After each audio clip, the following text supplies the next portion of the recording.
Welcome back to making an RTS sequel, Cruciferous Manifesto, with subpar programming skills. Thankfully though, today I don't have to do much with programming and I just want to start drawing the background and design the level.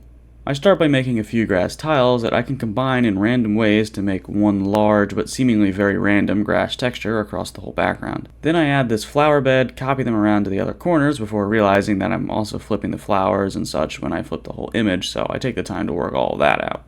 It's around this point that I officially decided that I really didn't like the grass background.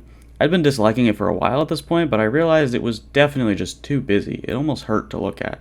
That's when I simplified the whole thing to a shade of green and then added some tufts of grass here and there. It gets the point across that it's grass without being ridiculously overwhelming.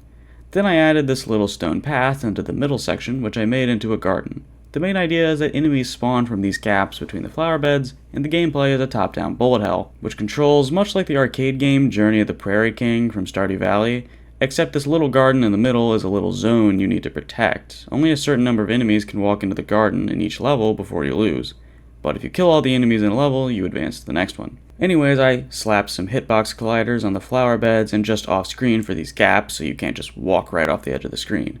I'm pretty sure that using colliders like this is not the most CPU efficient way to solve this problem because physics engine, but I think at this scale it doesn't really matter. Anyways, can't have a bullet hell without bullets, so stay tuned for part 4 where I attempt to add those.